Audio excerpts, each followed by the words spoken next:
Good morning mga ka-row house, good morning. Kamusta po tayong lahat? Ito, welcome back po muli dito sa aming channel.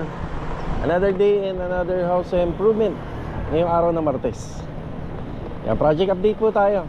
Papunta muna ako rito sa hardware. Meron lang ako ilang bibili na fittings para sa PVC. Tapos magbibigay tayo ng mga update sa mga ongoing project natin. Siya nga pala mga ka-row house, meron akong i-share sa inyo kung paano namin ginawa para mapaganda yung isang area. So ito yung sa project namin sa Phase 5. Yan, samahan niyo po muli kami ngayong araw po ng Martes. Enjoy watching po. Let's go. Tara. Good morning, Daryl. Good morning po.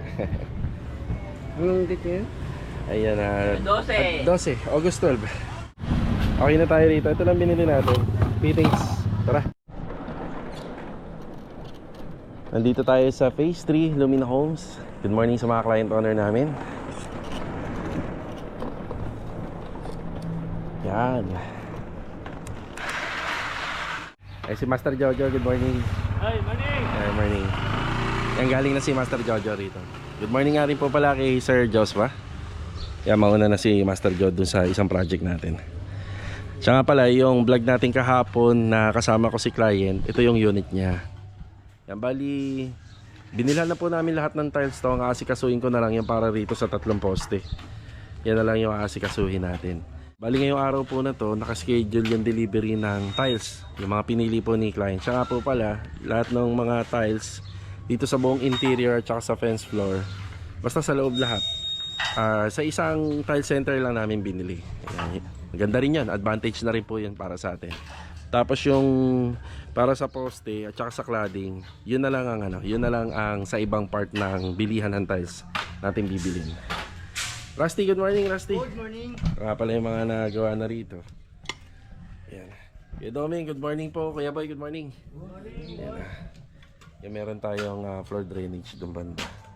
Tapos meron tayong water line dito, faucet, service faucet, at saka water line para doon sa sa tawag dito, sa automatic washing machine. Yan. Isang gagawin po nila rito, ayan, nagtambak na po tayo, tapos magpapatubig. Sana malakas-lakas yung tubig, no? May tubig ba? Parang hina, no? Tapos yun, linya lang muna. Kaya boy, papa-adjust ko na lang to. Masyado kasing nasa dulo.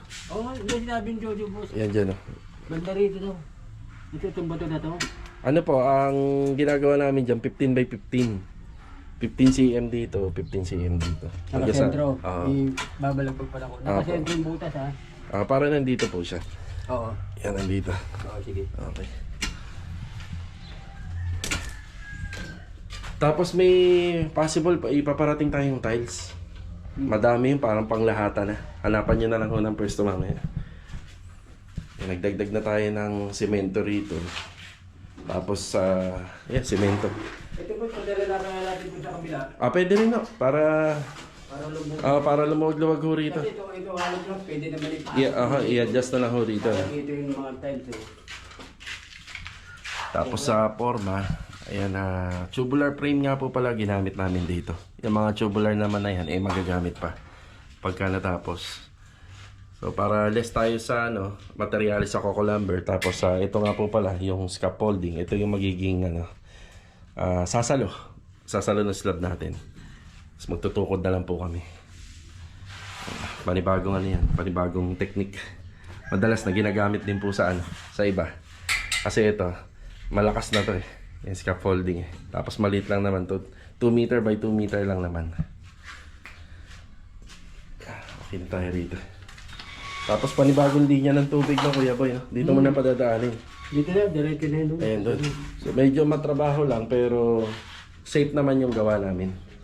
Yan, safe. Hindi na po kami aasa dito sa luma.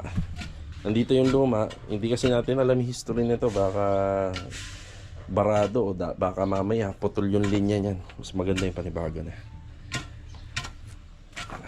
Okay na tayo rito.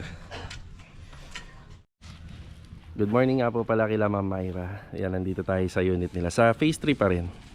Ito, sinusukatan muna natin. Ano? Sa kanila? Sa kanila? Okay, hindi natin intindihin to. Pero, nandito. Okay, ang technique niyan, Jo, uhulugan mo to.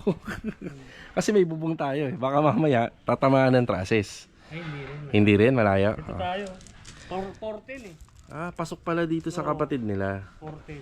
Okay, bali sa asintada, hindi siya tatamaan. Nakalabas. Sige. Sinukatan na natin. Halos patapos naman na yung sa kabilang gumagawa. Malayo nga, Jo. Sa kanila. Kanila. Oo. Ayan, nabawas-bawasan yung problema rito. Ang paproblemahin na lang natin itong sa poste. Ang diskarte naman nito, yung anilyo namin, rebar, hahabaan namin kasi pag nandito yung poste, matatakpan na. Siya nga pala, hindi to pasok sa perimeter niya na 260 cm. Pali nakalabas to. Habaan na lang namin yung rebar namin dito para yung poste nandito banda. Kasi mawawala ng saysay ko, ilalagay natin doon. Hindi kita yung design at saka yung lamppost. Yan, nandiyan na nga pala yung mga bakal natin. Hindi na tayo nakapag-vlog dito kahapon. Pangako ko, babalik ako. Yan, may graba. Graba na umabot hanggang dito sa main door, kuya. Ba't pinaabot nyo dito? Ano tayong daanan? Tapos, buhangin. Di, okay lang ito mga karos kasi yung part po kasi talaga na yan. Medyo critical na yan pag tinambakan natin. Mahirap dumaan yung mahirapan dumaan yung mga dumadaan. May mga tubig na. Yan sabi ni ma'am, magre-report daw ako palagi pagka nababawasan to. Para malagyan. Kamusta swimming pool natin dito? Ayan na. Yung sa lupa, bali naman po. Hiningi. Yan, hiningi naman po yung lupa nitong taga rito. At tinaniman na kakagad ni sir, no? Ay, may tanim kaagad, ang bilis eh. So ito yung yung natin dito. Nakalagpas. Lagpas siya ng 20 cm kasi irregular cut yun sa plano. So ganyan na lang. Kasi dito banda isa 250. Tapos doon naman isa 230. Nag-usap na lang kami ni client na i-divide na lang para iskwalado yung gawa. So hindi na siya lugi ron. Nawalan lang po siya ng 10 cm and 20 cm dito. Yan na. Kasi pag sinunod namin, parang pakalamay. Tapos syempre yung gawa dito maapektuhan. So okay naman sa kanila yun. Gets naman nila. Bali 220 by 220 rito. Yan ang sukat na kinuha natin. Yan na. Na. Ano na tayo rito? Pisa na. Poste, at saka parilya. Nandito kami sa may back area. Tapos klinaro namin yung mga gagawin po ng mason dito.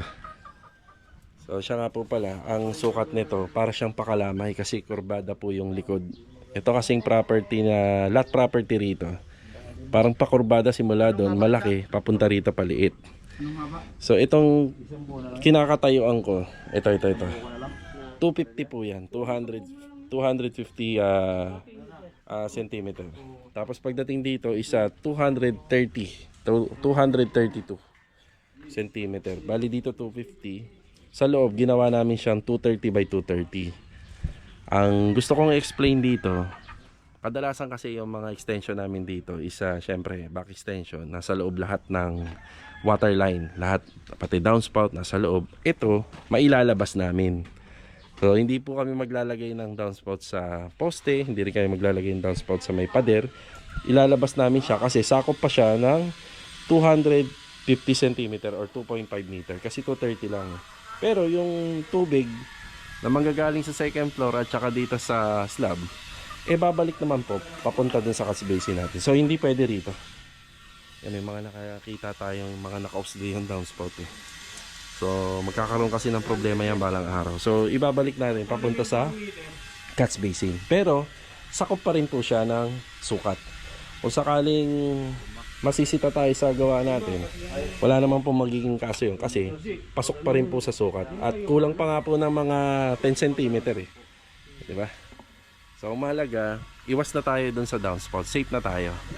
Kapag nagbara, hindi mag-overflow sa loob. So maganda rin. May magandang rin po yung plano. May maganda rin pong kinalabasan kasi nagulat sila client owner dito. Bakit ganun yung pagkaka design ng kanilang lote dito sa back extension. So may mga ganun talaga, hindi naman lagi perfect na eskwalado. Yan na, diba? Okay na tayo rito. Tapos yung parilya namin dito, isang buo na. Yeah, isang buo na po siya.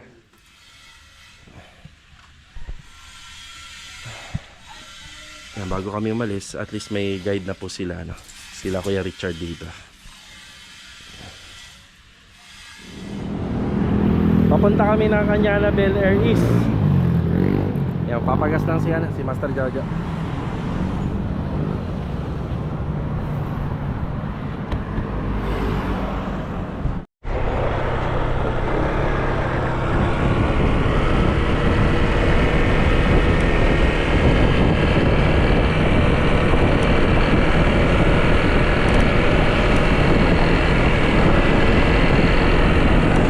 Good morning nga pala kila client owner. Ayan.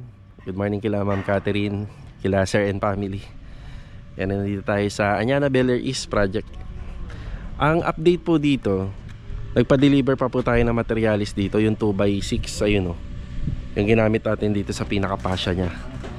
Yan, 2x6. Pero ano to mga karos, bali, ano po siya, outside gutter po tayo rito.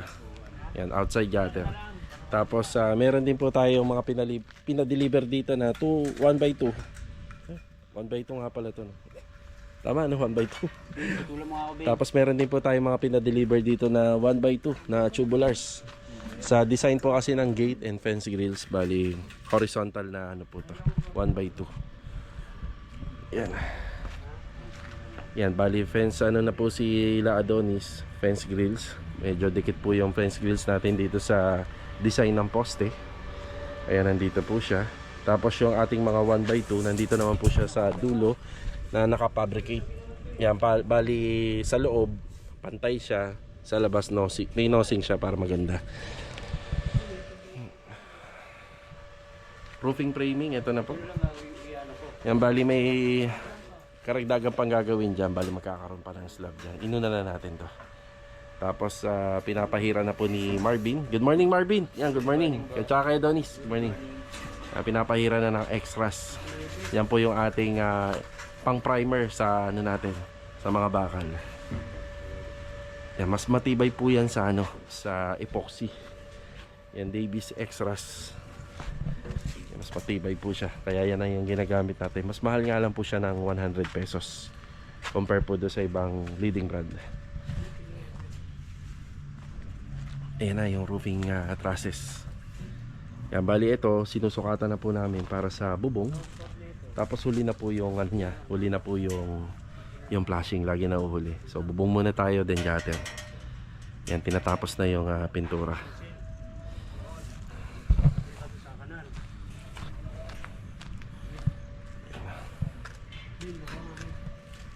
Dito muna tayo nakaka-focus. Pagka okay na to, pa-deliver naman tayo ng bubong. Tapos ceiling framing, electrical. Siya nga pala, yung ilalagay na kisame rito, aabot po yan hanggang doon.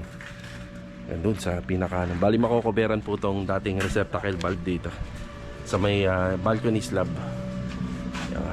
Yun nga lang, kapag ginawa yun, kailangan po ito ano, wala na to. Kumbaga parang second contract na po yun eh.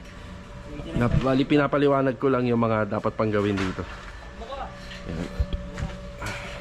30 feet. 30 feet. Bali 4x30 feet yung sukat ng long span. Dalawang piraso. Eto. May bisita kayo rito dun. Wow. Corn beef ang labas nito pag nadaghanan ng ano. Dito ka muna manig. Lumayo ka. Madaghanan. Teka, nakaharang yung motor ni Jojo eh. Nakausag ba ta, Jo? Oo, usag. Isang 6 feet at saka isang ano. Dalawang 30 feet. Dami rin yan. Okay, sinukat na nila Master Jojo. Bali ano po siya, dalawang 30 feet na haba ng long span at saka isang 6 feet, no? Isang 6 feet na haba ng long span dito.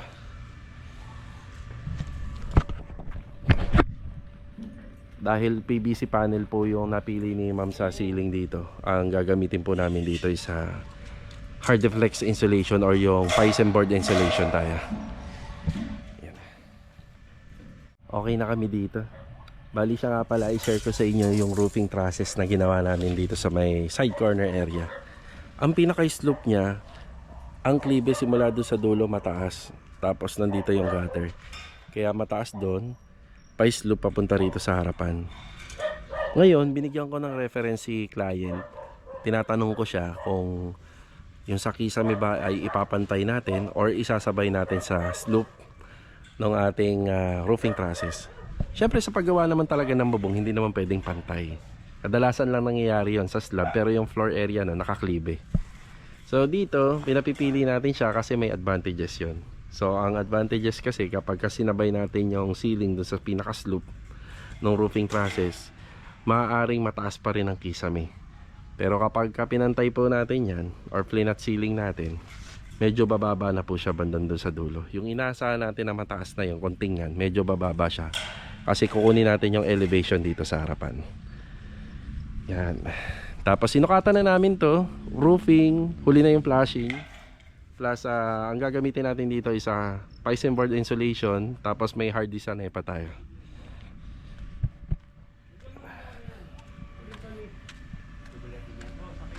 Okay na tayo rito. Tara. Okay, nasa hardware naman kami ngayon. Bali, bumili na ako ng ball bearing hinges na gagamitin para sa Riego de Dios project. Sa mga pintuan po dun. 10 pares. 1,350. Para makabit na yung mga pintuan. Okay na, 10 na to, no? 2, 4, 6, 8, 10. Thank you. Diyan. Sige, ingat. Geja! Maghiwalay na kami rito. Tapos pagdating ko rito sa Vista Mall, diretso na ako sa Phase 5 project natin. Ayan. Yung overall paint naman po dun sa Phase 6, yan tuloy-tuloy naman po kahit papaano. Kasi may ano na po tayo dun, may ilaw. Nagkaroon na ng submeter si client dun. Let's go!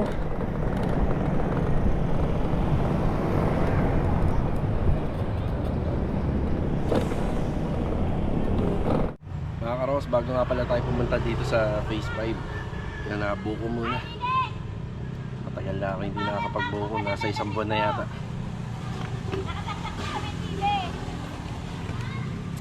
Tsaka pala shoutout kay Sir Jeffrey Santos at kay Ma'am Marian Santos po, para matagi. God bless po sa inyo.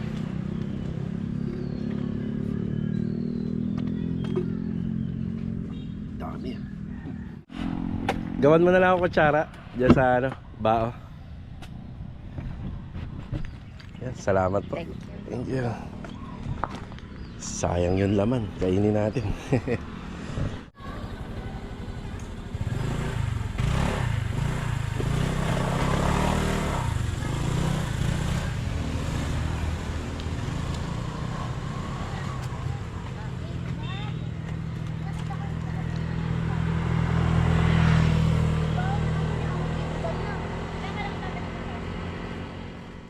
Andito na tayo sa Phase 5. Yan, magandang araw po kay Sir Jason.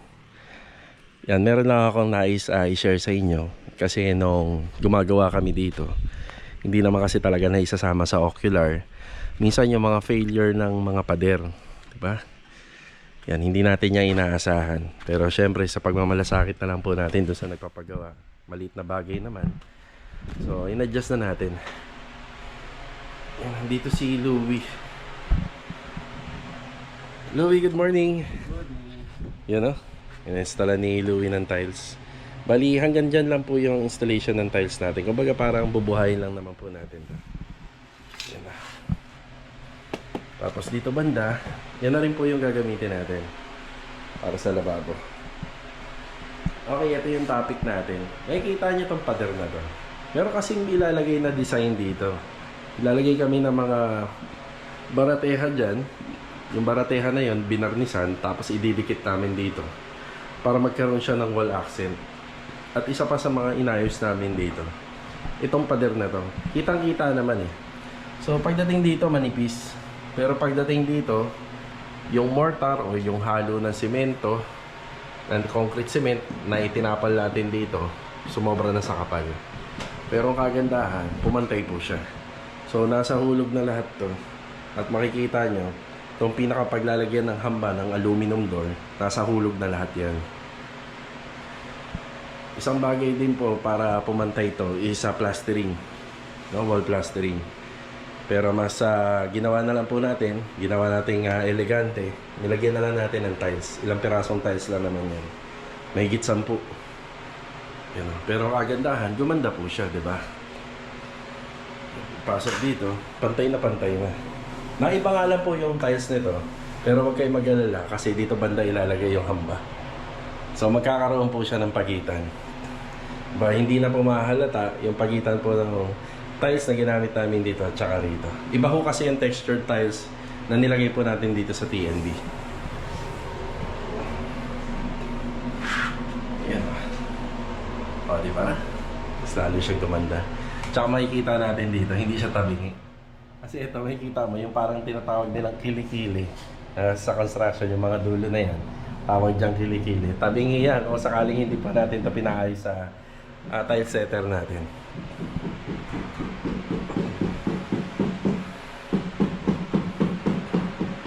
Maliit lang yung unit, up and down lang, pero napaka-detail ng pagkakagawa kahit pa paano. Kasi imagine nyo, kung wala to, yung parang pader na yan o yung poste na yan, yung patabingi yan. So isang paraan na ginawa namin dito is pantayin po at ilagay sa hulog. Makikita nyo naman sa tiles eh. Yan yung bigat ng tiles, so eskwalado na siya. Pero kung hindi natin ginawa yun, makikita nyo yung forma. Diba? Oh, gumanda na. Diba? Yes. Overall paint, malapit na. Malapit na ang overall paint natin dito. Yan, matatapos na rin si Louie dito.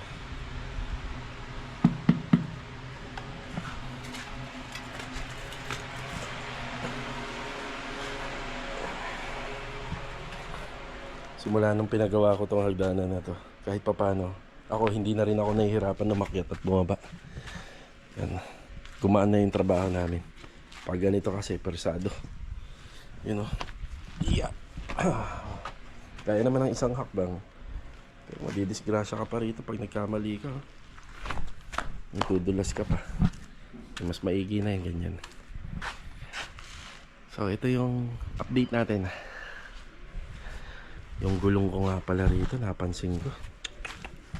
Nipis na eh, no? Wala nang kapit. Plain na siya. Buti hindi ako na na-outbalance sa daan. Yun, medyo mabilis pa naman yung takbo namin kanina. Papalitan na po natin to. Dapat may ganito pa siya. Ayan. May mga spike pa, pero yung akin burado na. Diba? Buti na lang yung kumakapit pa. Yung unahan kasi bago.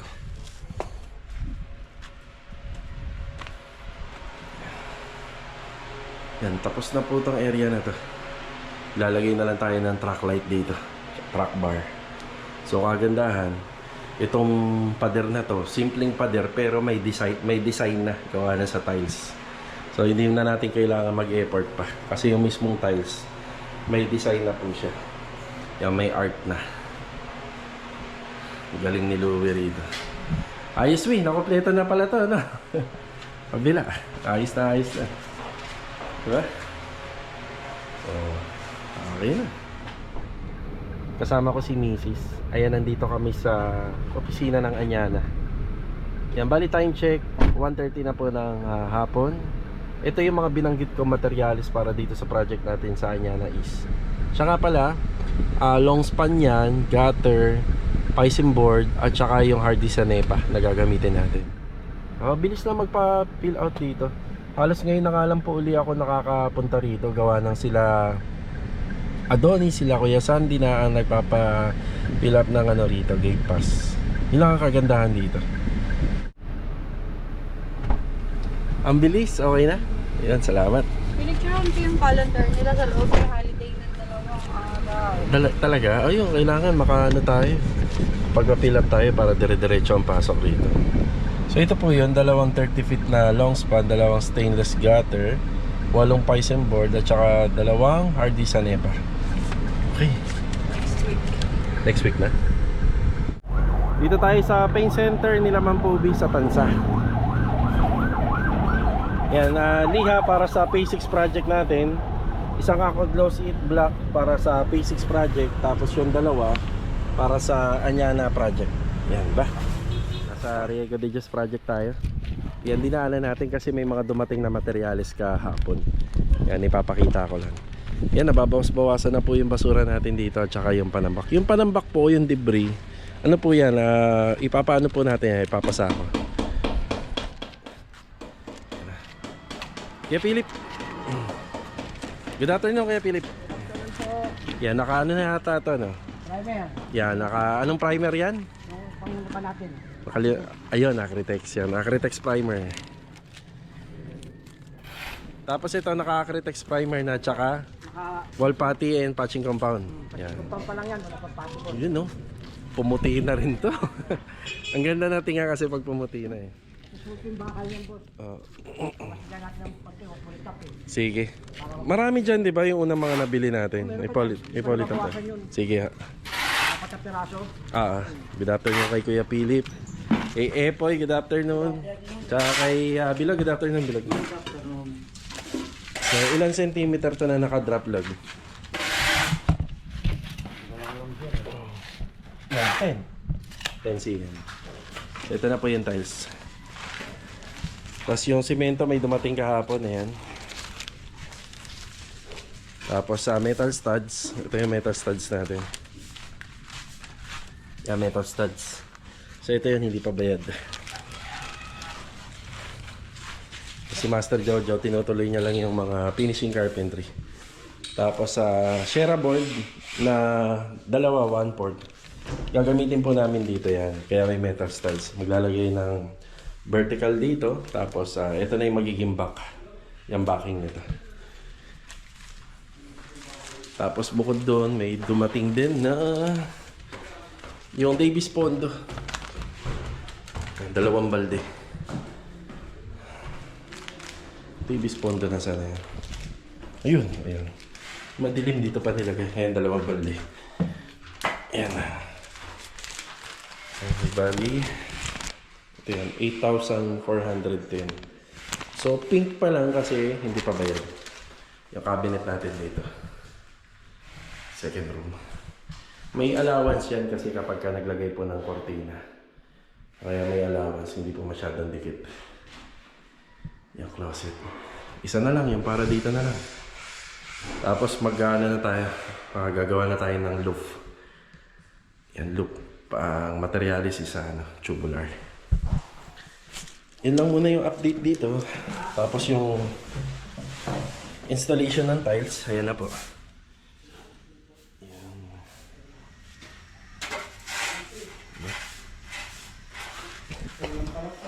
Ano kaya? Hindi po sinabi kahapon. Ay, sumasana. Sige. Meron ka pa naman isa, di ba? Ilan pa ba meron sa'yo? Wala, tsaka kuhan. Para rito sa baba. Hindi, ano tayo dyan, yung matibay. Kasi pag skim coat yan, tutuklapin lang. Isang sakong kuhan. Kumpon. Ito, isang sakong patching. Ito, puro ano yan, puro patching yan. Punta siya ng gagawin. O, tsaka to. Yung skim coat na isang bag, pangalalay na lang. Pangalalay na lang. Sige. Patching na lang sa isang sako. Isang sakong patching compound. Okay. Mag-problem ang hasa ko, boss eh. Pangasa ng Ilong na binili sa akin dati. grinding wheel. O, sige, sasabay na rin natin. Oo, hindi pa tayo bumibili rito eh. Pa nga, kailangan. Sa ano pa yun eh, sa unang project pa natin sa Phase 6 yun eh. Sa pisis natin ginamit yun. Oh, yun nga. Okay, ayun, may mga karagdagan tayo rito. Patching compound at saka yung grinding wheel. Bali, bibiling ko na. Total naman, magbabayad tayo rito. So, ito lang po yung update ko na rito. Nandito na tayo kila Melanie Hardware. Yan si Kuya Nel. May dala siyang sako. So, kailangan natin ng isang bag ng patching compound. para hindi mag-spread dito yung alikabok, no? Kasi naka-aircon tayo. Pinasako uli natin. Ito yung binayaran na natin na hawak-hawak ko na pink na resibo. Yan, 8,410 bayad na po. Yan yung mga dumating sa Riego de Dios project. Tapos ito, isang bag ng patching compound. Yan 550 yun. Tapos isang cup wheel, 350. Yun yung pinangga-grinder po sa pader bago magmasilya. Yan, dyan na lang, Kuya Nel. Okay na lang. Thank you. Okay, tara.